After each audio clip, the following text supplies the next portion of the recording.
Realm presents The Triangle. Episode 4. David Segarra stared at the wide expanse of steel that stretched out beneath the dark vertical tower. He knew that shape, that particular configuration. But how in the world? Distantly, he heard Hammond prattling on about the moon people. "That's no moon," he said, his voice hoarse. "It's a sickle, crossed with a hammer. Above it in bright red was a star that needed no explanation. "Soviets," McBride said. "Why would that be here?" "Because that's a Soviet submarine," Segarra said. "Papa class. One of the fastest attack subs ever built. He never thought he'd get to see one in person. It was in remarkably good condition, too. The lost city of Atlantis and a Soviet submarine?" McBride rubbed his hands together like he was trying to start a fire. "Well, let's go make history." "Hold on a second," Segarra said. "No one's going down there. Why the hell not?" "First of all, because that's a nuclear submarine." "What kind of nuclear?" Hammond asked. 2 light water reactors, either of which could be breached if the sub crashed." "Come on, Vice Admiral," McBride chided him. "Now you're just making excuses. Even if the sub wasn't dangerous, there could be anything in that city. It's not secure." "I agree," St. Clair said. "That water ran out too fast for a natural tide." "But this might be our only shot to see if anyone's around," Hammond said. "You know, like the moon people." "There aren't any moon people," Segarra said. "Something scared Olivia." Hammond pointed down at the city. "I'm betting it's down there." Dumont was chewing her lip, the way she had when she was going through the disappearance reports on Water Island. "What do you think?" Segarra asked her. She blinked and looked at him, and then the others. "We came here to find answers, didn't we? That looks like a good place to start." Segarra sighed. They had the majority, and he couldn't think of a good reason not to explore a little. "We stick together. No one goes near the submarine." "Shouldn't we look at that first?" Hammond asked. "Recon 101, Hammond. A submarine, if it's functional, has a finite capacity and a single egress point. But you could hide a small army in that city. So we'll check the buildings first and save the sub for afterward." He didn't add that he'd prefer to be alone when he checked out the sub, to get a better idea of what they were dealing with. McBride gave him a mock salute. "Yes, Admiral." Segarra pointed at Hammond. "This was your idea. You get to watch him." He looked at St. Clair. "Got your sidearm?" She patted an inconspicuous bulge in her shirt on the left-hand side. "Not all of us need to arm ourselves like cowboys." Segarra grunted and started down the slope into the basin. "I know I'm going to regret this."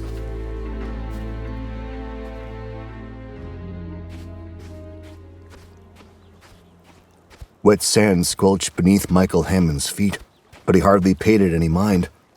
He kept his eyes on the city, hoping for something, he wasn't sure what. Nothing moved in the buildings. From this distance, they looked all but abandoned. But this had to be the golden city those pilots had mentioned. Maybe they'd find some answers here. After 10 yards, the brown ribbon of wet sand gave way to rough yellow coral. "How long do you think it's been here?" he asked. "Since Atlantis sank beneath the waves," McBride said. "Geez, it's like he's already writing the book."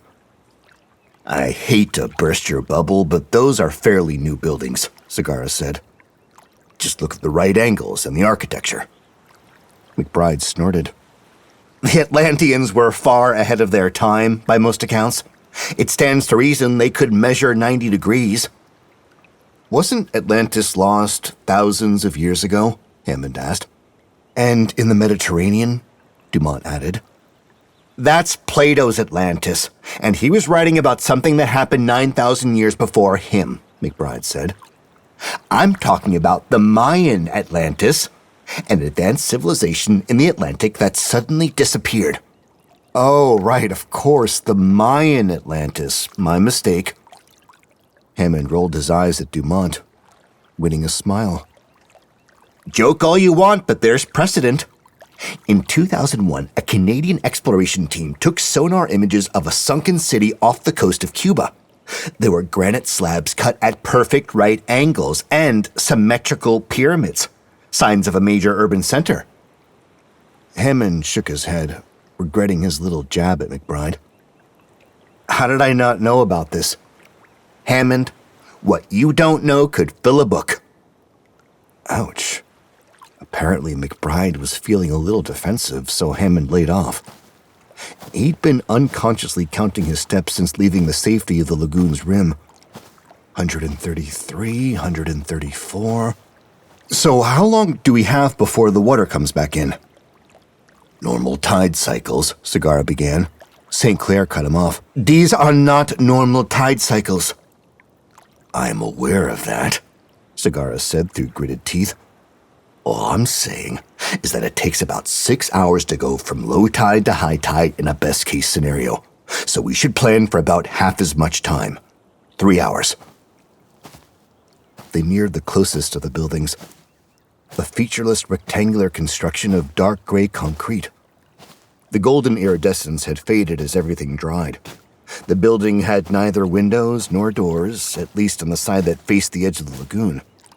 Segara marched right toward it anyway, and put his hand on the flat surface.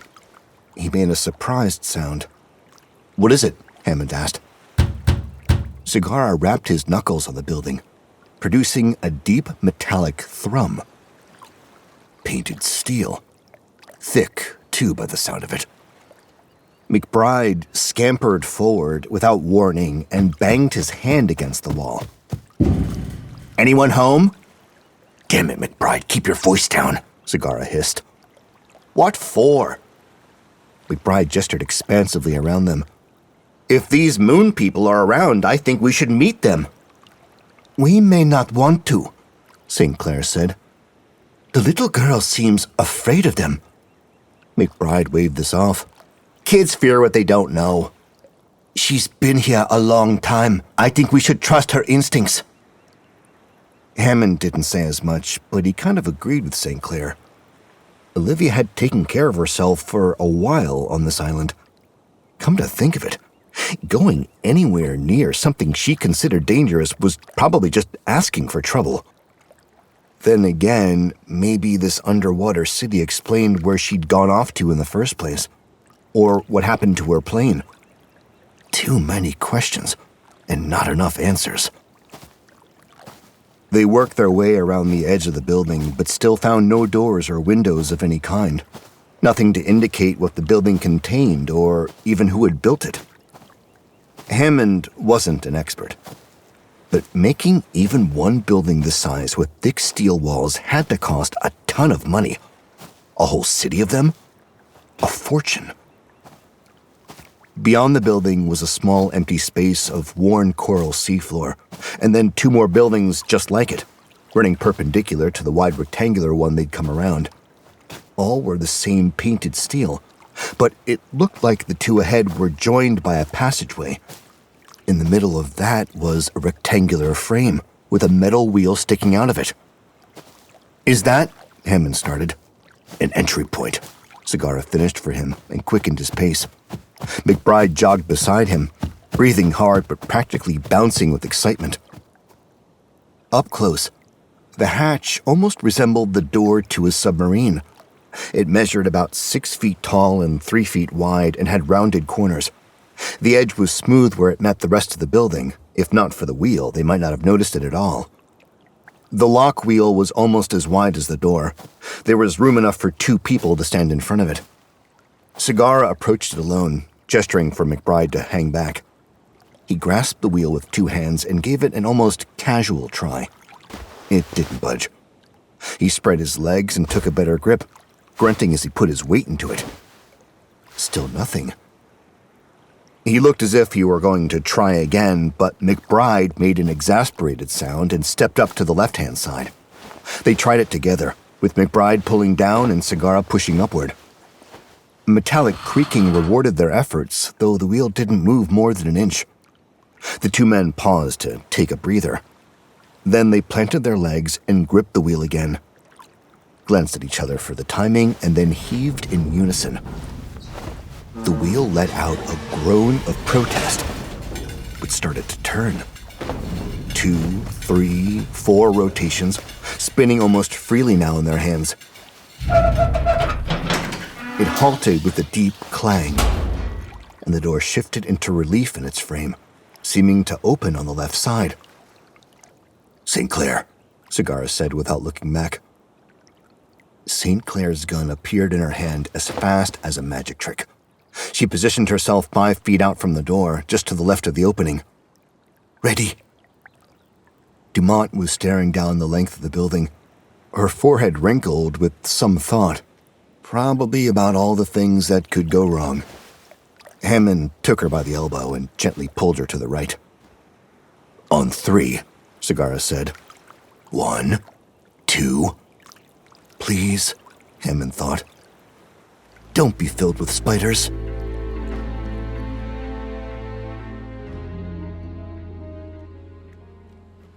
Marie St. Clair didn't know what to expect when the heavy door swung open, but she whispered a small prayer that she could rely on her training. If someone or something flew out at them, she wouldn't hesitate. She chided herself for that thought. Shooting first and asking questions later wasn't part of her normal operating procedure. "I'm spending too much time around these Americans." Then again, these were hardly normal conditions. If a girl who ended up alone on a doomed airplane could be alive and well on a desert island, anything was possible. Like this underwater city. She steeled herself as Segara and McBride hauled the door open.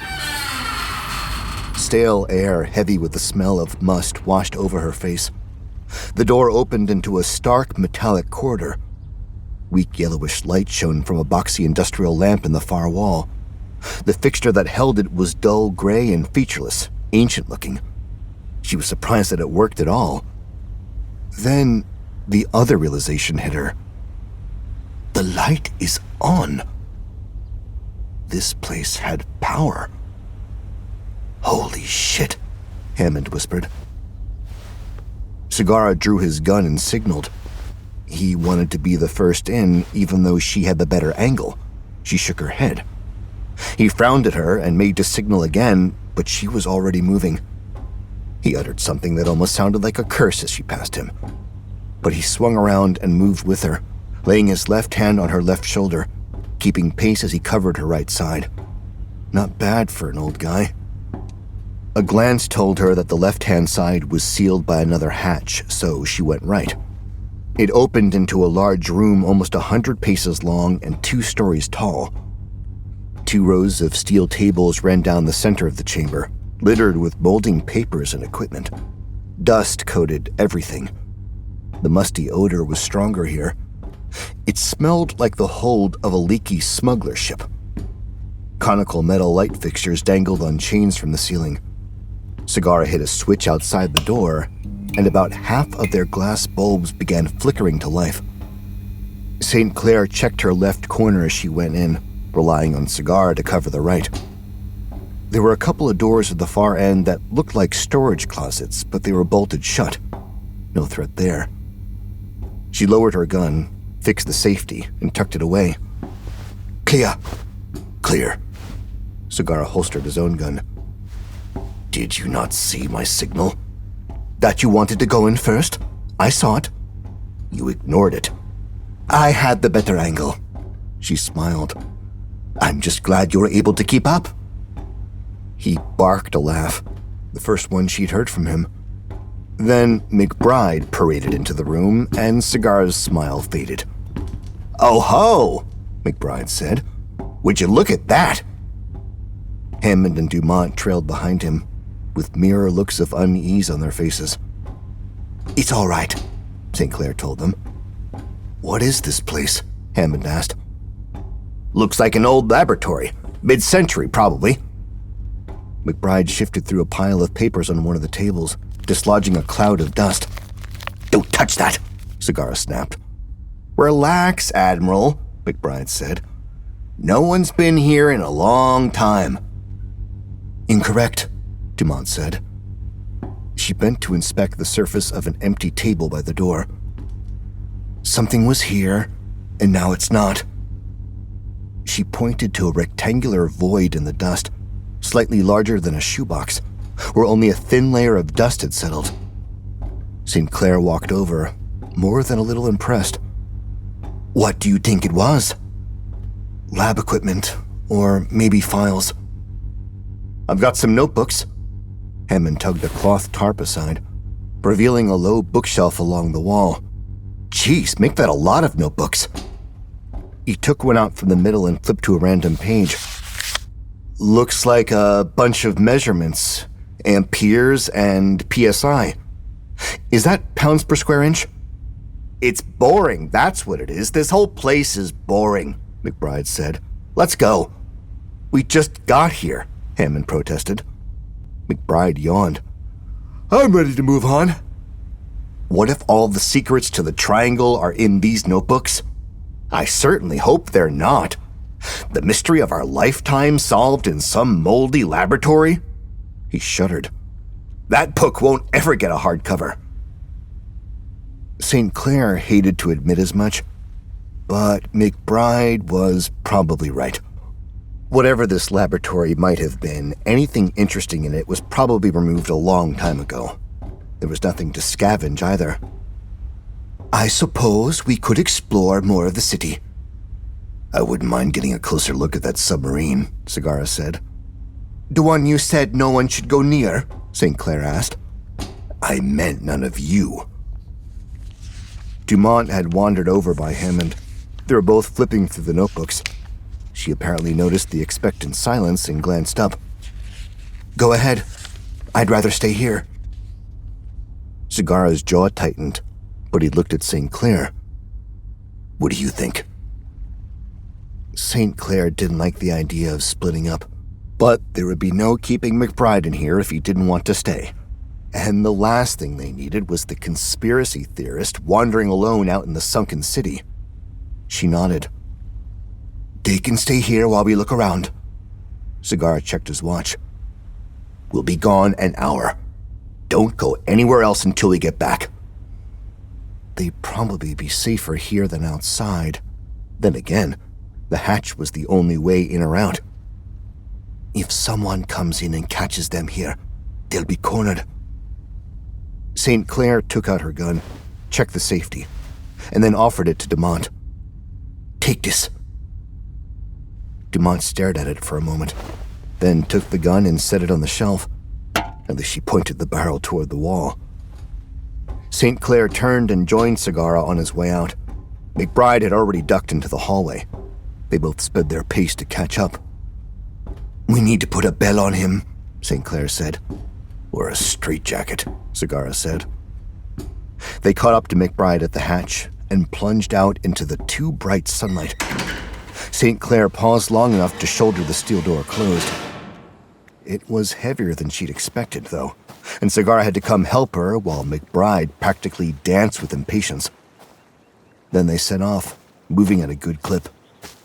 At the corner, they took a right down the open lane between two buildings.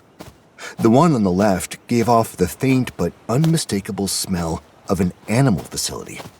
Could have been a kennel or some sort of laboratory. Neither made sense, but then again, none of this made sense. They hit another intersection, and then they saw it.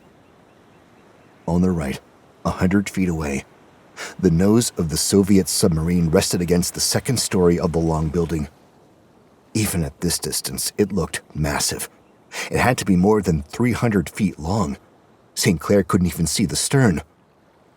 Should we go take a look? She asked. Not from this angle, Segarra said. Let's see if we can make our way around to the side. What are you, afraid of it now? McBride asked. I just prefer to know what I'm dealing with. Me too. Hey, Marie, want to hear a joke? I'm not sure this is the time. Come on, it'll be fun. Knock, knock. She rolled her eyes. Who's there? The moon people. The moon people who? Exactly. McBride's hoots of laughter echoed off the walls of the steel buildings. Keep it down, you two, Sagara said. St. Clair glared at McBride. Now you got me in trouble.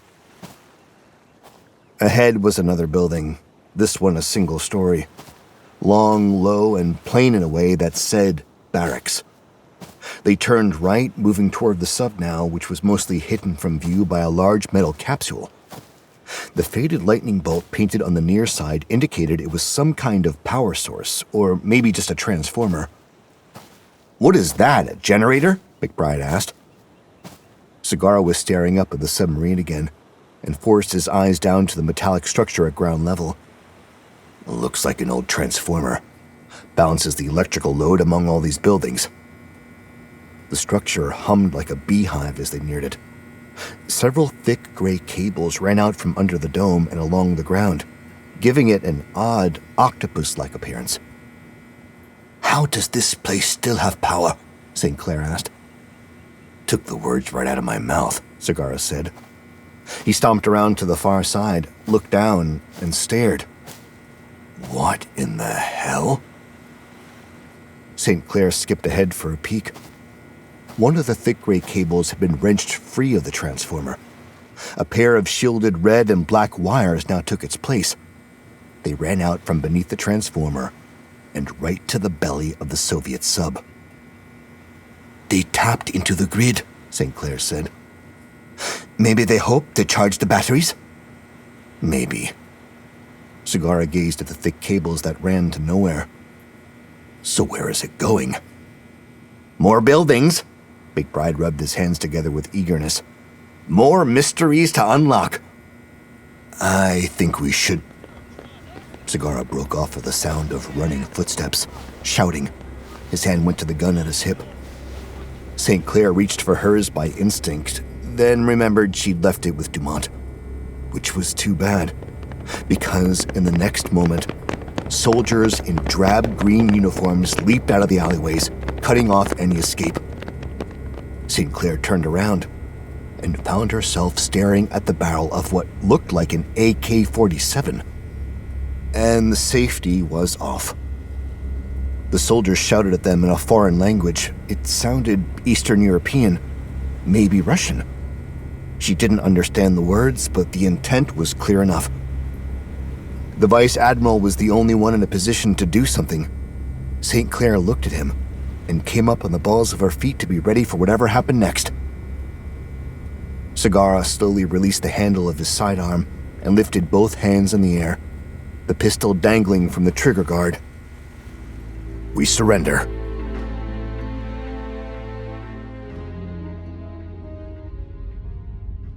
Tessa Dumont worked her way methodically across the shelf, examining one lab notebook at a time. The current specimen, the 11th book from the second shelf, contained weather observations and hydrostatic measurements from 1952. She admired the handwriting, which was as neat and even as a typewriter. The numbers themselves made little sense without appropriate context. Hydrostatic pressure appeared to rise and fall in a sine wave, but the barometric readings didn't correlate. She wasn't sure what she was looking for here, but felt confident she'd know it when she saw it. Systematic evaluation of every detail was the most likely strategy for making sound inferences. Then again, not everyone liked to do things systematically. She suppressed a flash of irritation as Hammond shoved the notebook back onto a different shelf from where he'd found it and seized another at random. If he were a junior field investigator, she'd probably have fired him by now. I know I said we should look through them, but I doubt we're going to find anything useful in these notebooks, he said. We don't know that yet, Dumont said. It's just a bunch of ancient lab data. Barometric pressure this, airspeed that. Airspeed? She asked. That hadn't been in any of the first 11 volumes. Yeah, big numbers, too, hundreds of miles an hour. He shook his head. They must have measured it differently back then. Which notebook had it? She asked. I think it was... He trailed off, looking uncertainly across the shelves he'd haphazardly shuffled while examining them. It's fine. She'd find it eventually. Her way. Do you mind if I take a look around? Be my guest. At least then he wouldn't put the notebooks out of order. I'd like to check out those storage rooms. He nodded at the 2 steel doors in the far corner. They were half rusted and looked like they hadn't been opened in a long time. On top of that, they were bolted shut. She looked at the doors, then back at him. I hope you have a crowbar.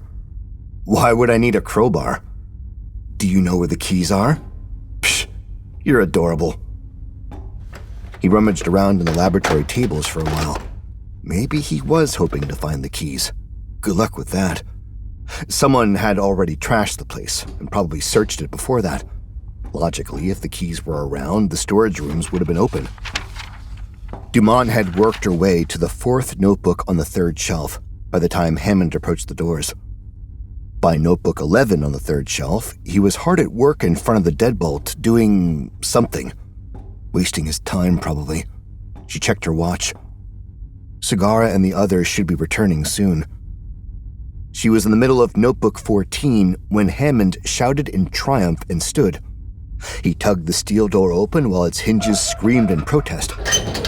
She set down her notebook, losing her page as she did, and hurried over. How did you do that? He looked back over his shoulder and grinned at her. Sorry it took so long. I had to improvise some tools.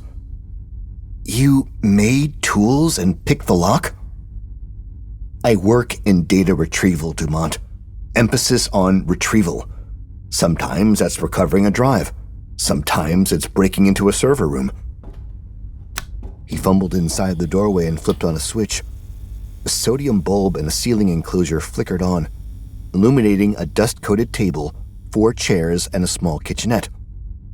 Oh, come on. Congratulations, MacGyver. She couldn't keep the smile from her face. You found the break room. Maybe I'll try door number 2. He brushed past her and crouched in front of the other steel door. I should get back to the notebooks.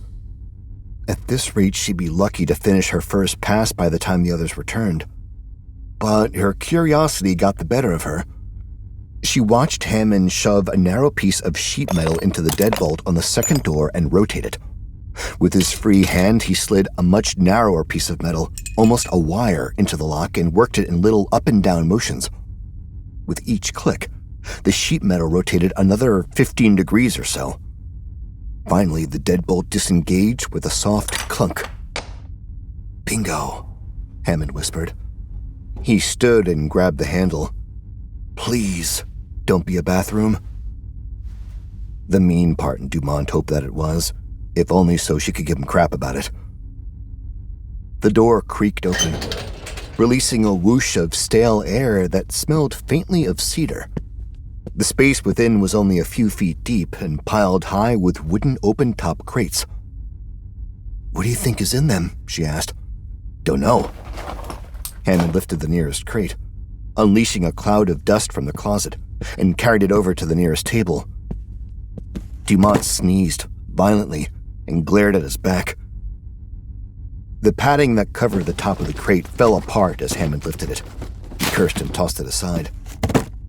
Dark metal spools, almost like miniature film reels, gleamed within.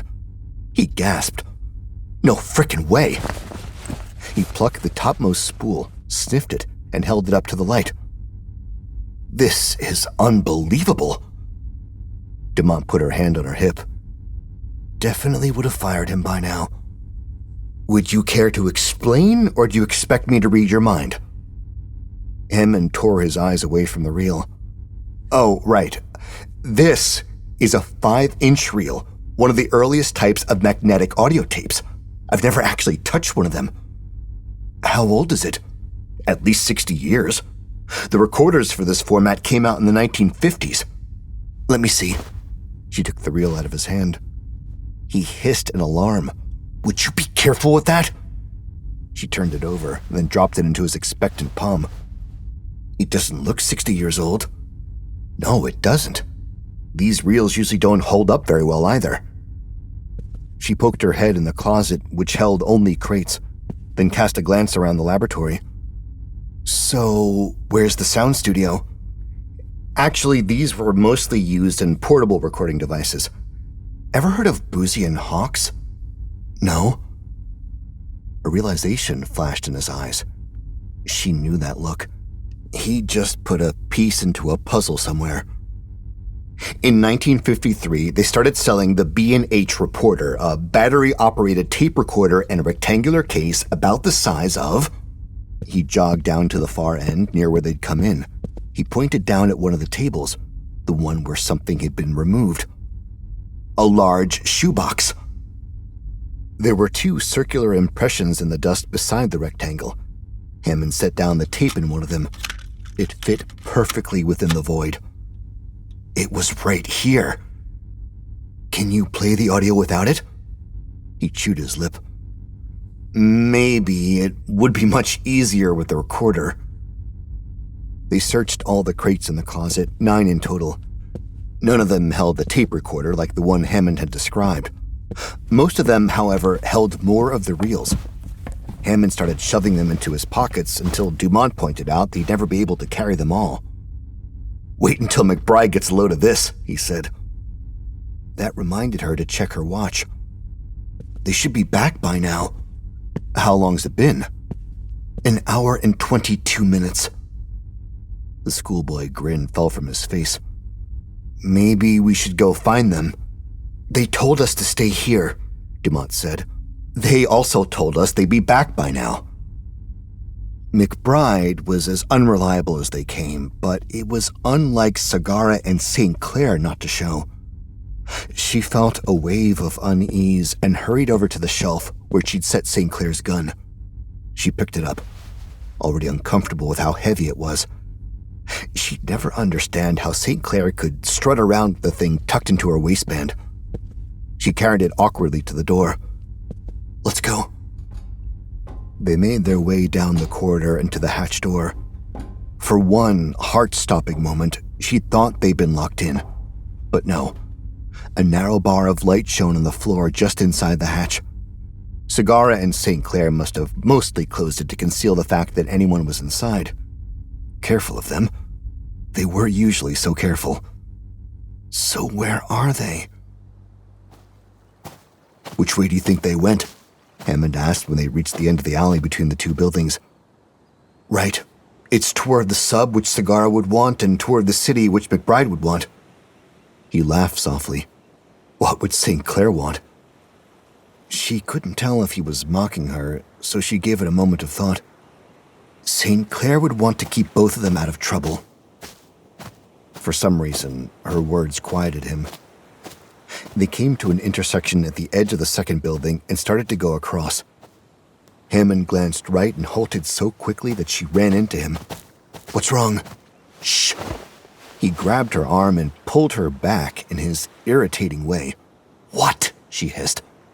Take a look. By the sub. She eased around the corner and saw movement right away. A group of soldiers in pale green uniforms, all of them holding guns, big guns. It was hard to tell in the narrow space, but there were almost a dozen of them. They approached a faded white gangplank that ran up the side of the submarine. There had to be 8 or 10 of them. 3 started up the steep stairs of the gangplank. Oh no. There were Sagara, St. Clair, and McBride. The soldiers took them into the submarine at gunpoint and closed the hatch.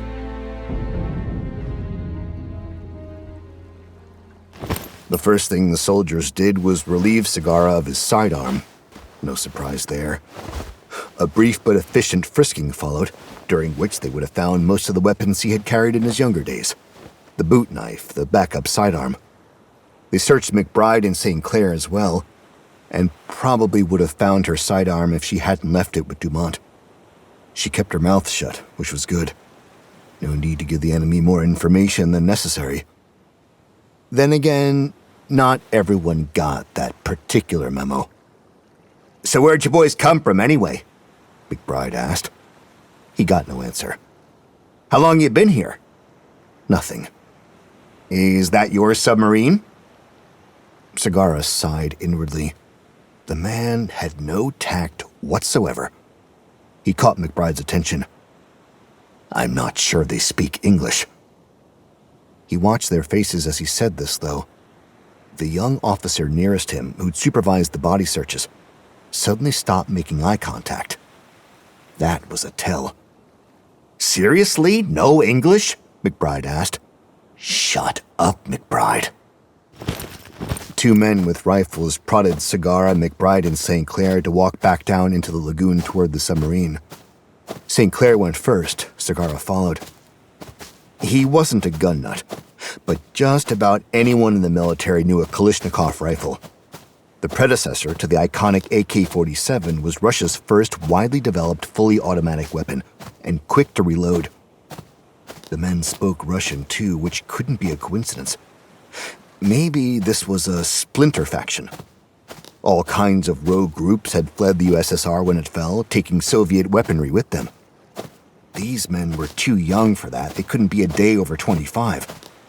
Then again, that was young enough for someone to brainwash them into foolishness. Two men took up a position in front of him. The rest spread out in a loose formation, boxing them in on either side. They watched outward and ahead, scanning the rooftops and alleys for potential threats. Between that and the way they handled their weapons, Sagara took them to be professionals. The only thing that seemed off was the look of their uniforms, which were olive green and rather antiquated in appearance. The cuffs and collars showed signs of wear. A few even had buttons replaced with ones that didn't match. It was all very slipshod, but only to someone who'd spent decades around people in uniform. The submarine loomed over all of them like a monstrosity. She was about 350 feet long by Sagara's guess. Fairly good condition, too, given her age. Back in their heyday, K-class boats were the fastest attack submarines in the world, 40-plus knots. They were also some of the first nuclear submarines. Best not to think about that. As they reached the gangplank, he caught a flash of movement up near the corner of the lab building. Hammond and Dumont. Shit. He didn't dare look again, but he hoped they didn't try anything foolish. Then they were climbing the steep gangplank, which had been lashed tight against the submarine in a semi-permanent fixture. Interesting. It suggested they had been here some time. Marooned, probably. But still operational, he hoped, because the soldiers marched him straight to the entry hatch behind the sail. St. Clair was just in front of him, and she balked at entering the narrow opening. Maybe because of the darkness or the smell. Recycled air had a metallic flavor to it that took some getting used to. The soldiers shouted something at her in Russian. One of them raised his rifle in a way that made the hairs on Sagara's neck stand up. He eased himself forward to where he could touch her arm. It's okay. I'm right behind you. A hand settled on his shoulder. And I'm right behind you, McBride said. How comforting. Sagara shook him off and followed St. Clair down the rungs into the belly of the submarine. Years of wear and tear had given the metal rungs of the ladder a smooth patina. Sagara focused on that and what was in front of him, so the rest of the situation wouldn't send him into a spiral. One step at a time. He reached the bottom and was immediately shoved down a cramped passageway for a short distance, perhaps 5 yards, until it opened into a space almost as wide as the submarine. The control consoles lining both sides of the room and the thick cylindrical periscope tube made this the bridge. Some of the control panels looked familiar. The first station on the starboard side had to be a sonar operator, and after that, weapons control. But the labels were all in Cyrillic. And there were no display monitors, no digital readouts. By naval standards, this was an ancient submarine. A man with a dark beard strode into the chamber from the opposite corridor and paused to regard the prisoners. He owned the room and commanded everyone's attention the way only a boat's skipper could. He wore the broad cap and dark blue jacket of an officer. Gold and blue on the shoulder straps, but Sagara couldn't see how many stars. 3, if he had to guess. One of the men from the patrol approached him and spoke quietly in the captain's ear. He listened, his face betraying no reaction. Then he walked over and came to stand in front of Sagara. "Americans?" Sagara hesitated before answering. Pain exploded in his side as the nearest guard slammed a rifle butt into him. They'd given him no more than 3 seconds. Sagara gritted his teeth and barely managed to keep his footing. "Stop that!" St. Clair shouted. "What's the matter with you?" McBride demanded. Sagara gave them both a look that said, "Shut up." The captain barked a harsh order in Russian. The guard shrank back, chastened. "Please, forgive my men. They are sometimes too eager," the captain said. Sagara straightened and met his eyes. "I am Vice Admiral David Sagara of the United States Navy." If the rank surprised the other man, he didn't show it. "Captain First Rank Dmitry Kolesnikov." "Kolesnikov, eh? That's a proud Russian name." Sounds a lot like the rifle. "Sagara does not sound American to me. But yours is a country of immigrants. I was born in Puerto Rico, if that helps." "A little." The captain gave a faint smile. "Please, call me Dmitri. Call me Sagara." The gesture of informality brought a tiny sliver of relief. Sagara put his shoulders at ease.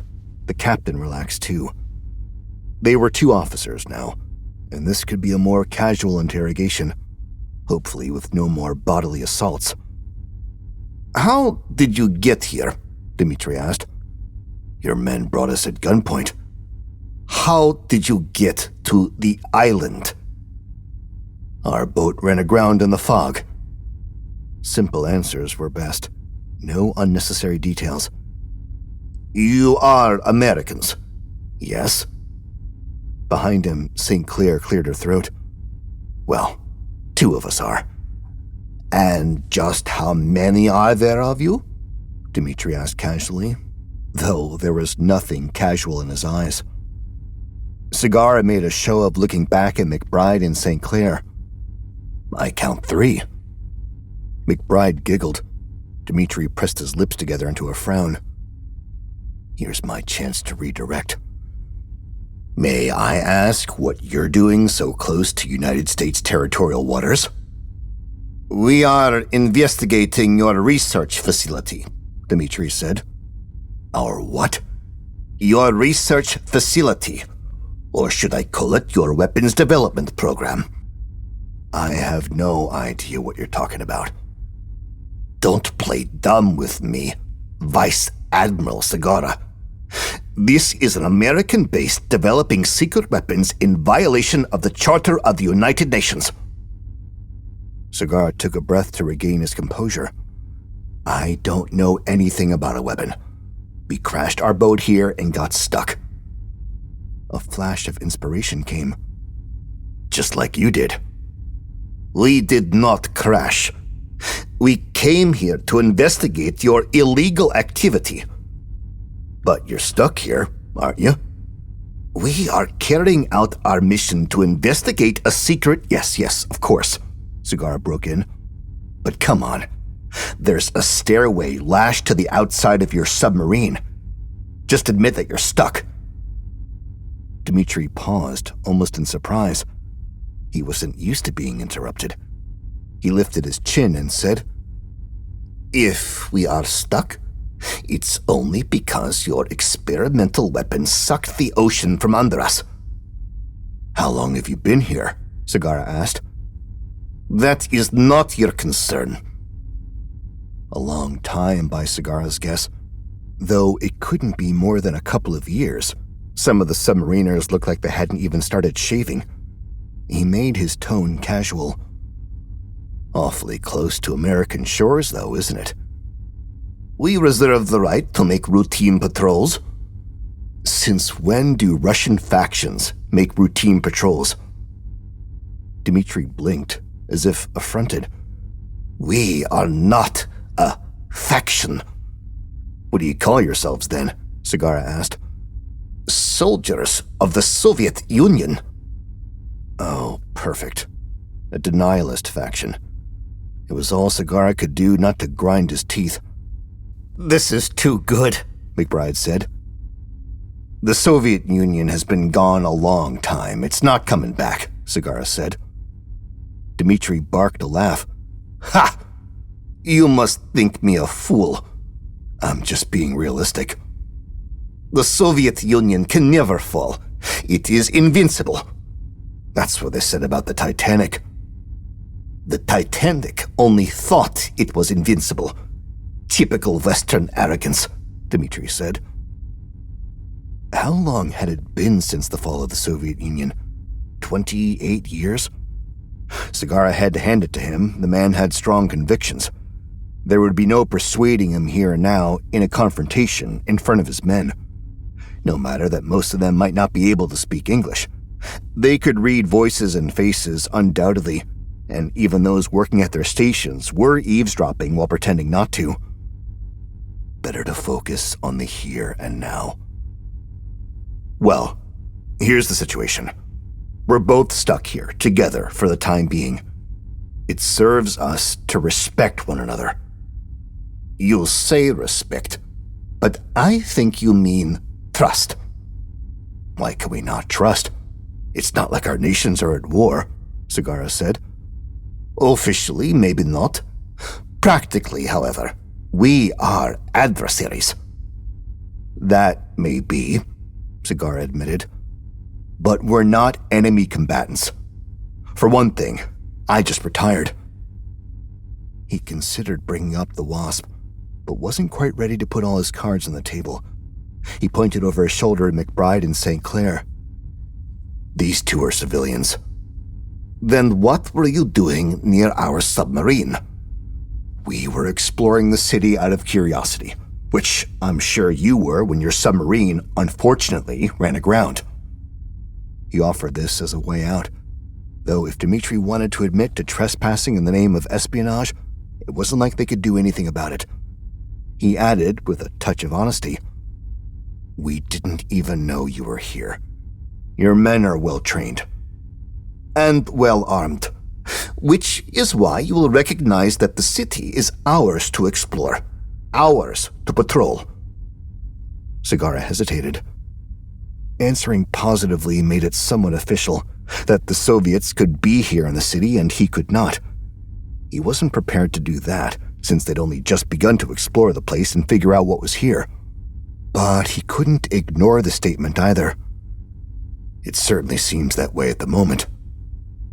You and your people, however many there may be, will stay out of the city and away from our submarines, Dmitri said. We can agree on that. At least until they figured out what the hell was going on. McBride made a gurgling sound and started to protest. Keep your mouth shut, Sagara hissed.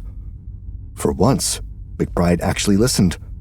Sagara tried not to let his surprise show. Dmitri pointed at his chest.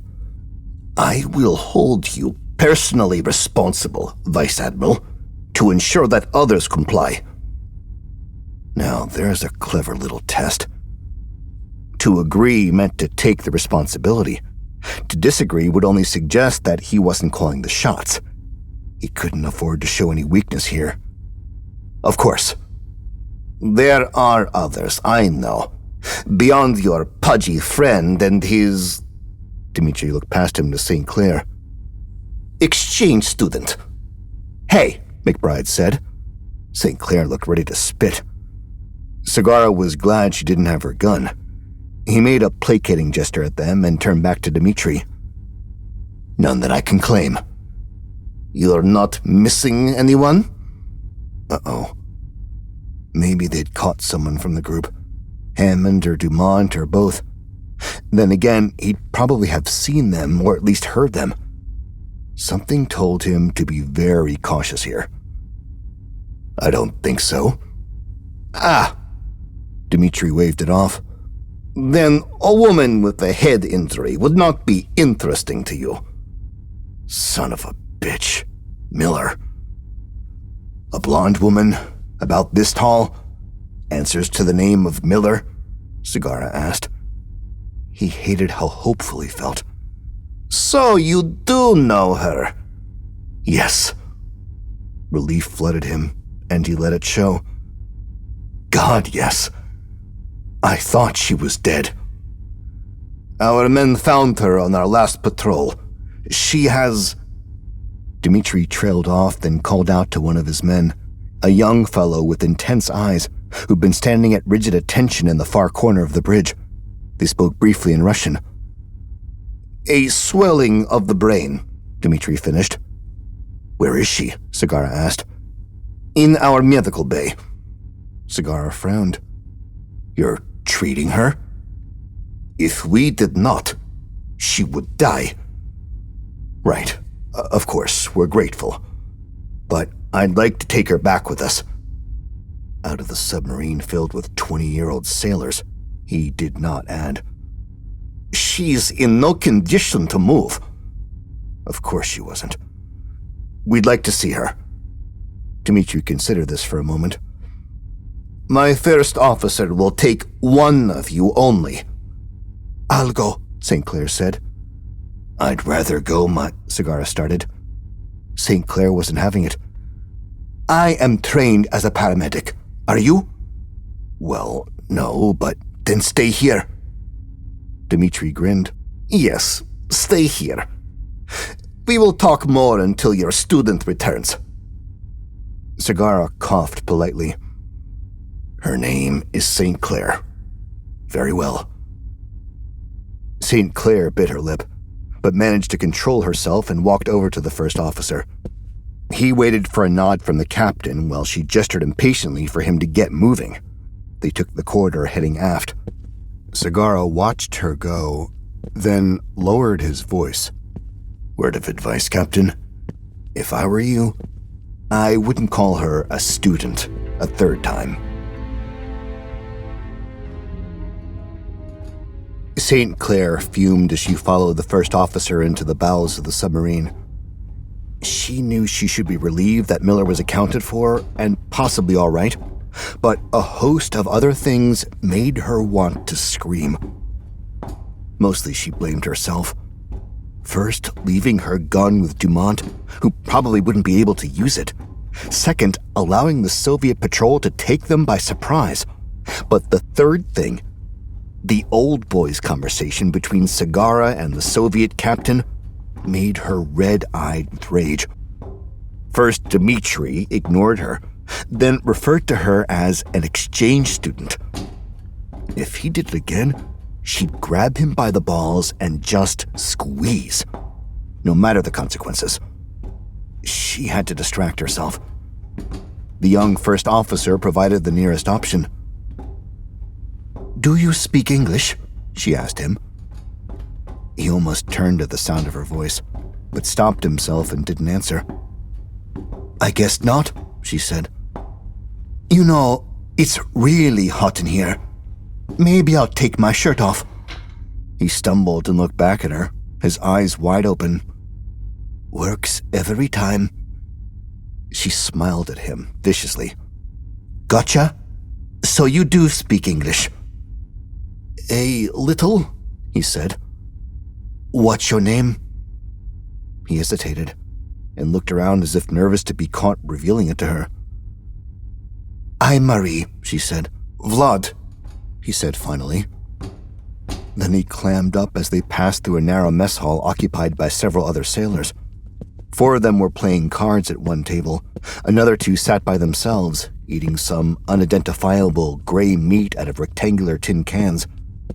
Their conversation died when they saw her. They watched her pass with a mixture of distaste and hunger that made her uncomfortable. She was relieved to escape through a door in a bulkhead, to where a sailor stood on guard beside the medical bay door. He came to attention when he saw Vlad, and they exchanged a few brief words in Russian. Vlad turned to her. 1 minute. By captain order. She marched past him and into the narrow medical bay, which had atrocious yellow lighting and a collection of antique medical equipment piled around the room. There were 3 narrow beds. 2 of them were empty, with worn mattresses showing the foam in numerous places where they'd ripped open. The 3rd held Miller, who lay propped up with 2 cushions. Her eyes were closed. Marie touched her hand. It was warm. "Miller?" The other woman woke with a start and glanced around wildly. "It's all right, it's me," St. Clair whispered. "I was with you on the boat. Do you remember?" "St. Clair?" "Yes. Do you know where you are?" Miller took a deep breath. "Soviet sub." St. Clair had a million questions, but there was one she needed to ask first. She checked the door to make sure Vlad wasn't eavesdropping. "Has anyone hurt you?" "What?" Miller's brow furrowed. "No. The doctor, he's kind, gave me their last vial of penicillin because I kept coughing." St. Clair let out a breath she hadn't realized she was holding. The doctor was good. They had a guard posted. Maybe this wasn't as horrifying as she'd pictured it to be when she'd learned they had Miller. "We are going to get you out of here." She chewed her lip. "I just haven't figured out how yet." "I can tough it out a while longer. Might be useful to have me here."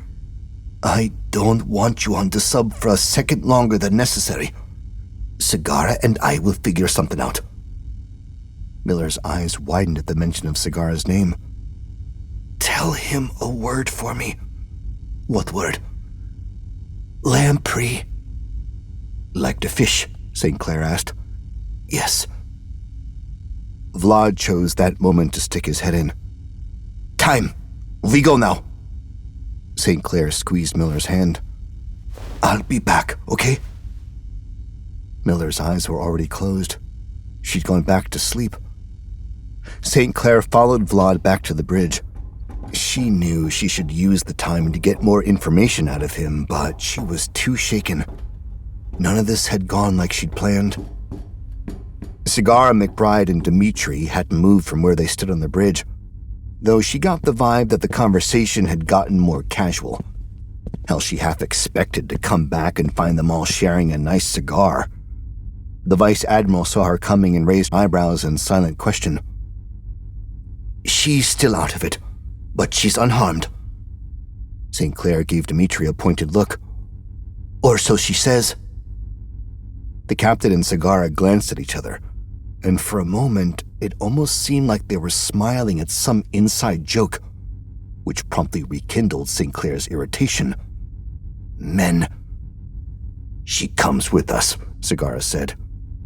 "Then we'll be on our way." Dimitri nodded, as if suddenly things were all amicable.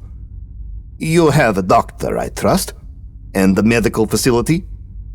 Sagara faltered. "Not quite. But St. Clair has paramedic training. We'll take care of her." "I will consult my medical officer." Dimitri turned and went back into the corridor he'd come from. Officers' quarters, probably. This was a sham, though. He had no intention of letting Miller go. He might not let anyone go.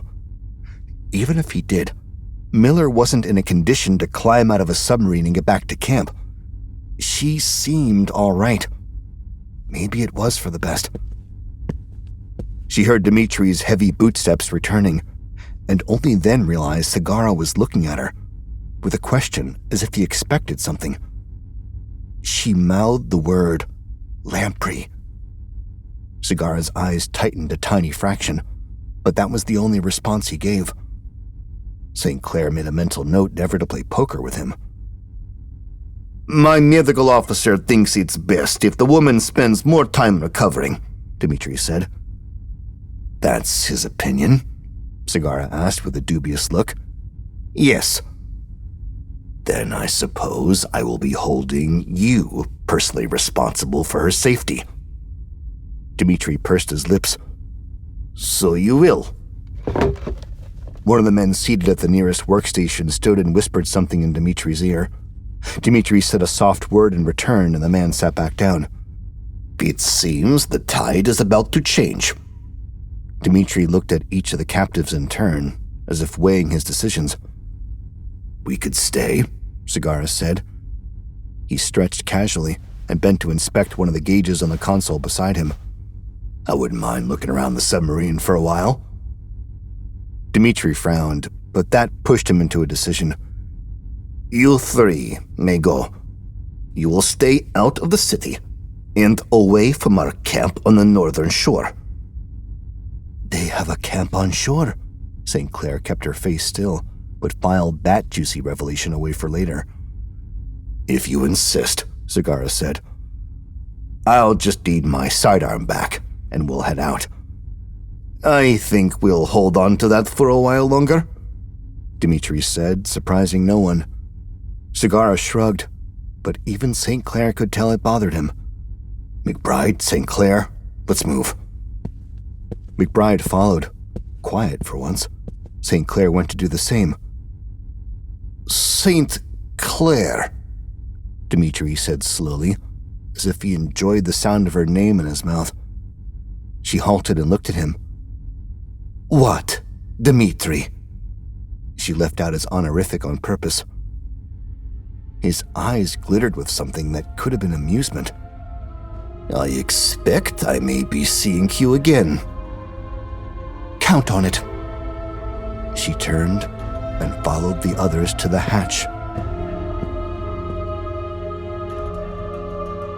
You're listening to The Triangle, narrated by Neil Helligers. Produced by Realm, your portal to another world. Realm. Listen away. The Triangle is written by Dan Kobolt, Mary McGinnis, and Sylvia Spruck Wrigley. Executive produced by Molly Barton and Julian Yap. Audio production, sound design, editing, and theme music by Amanda Rose Smith.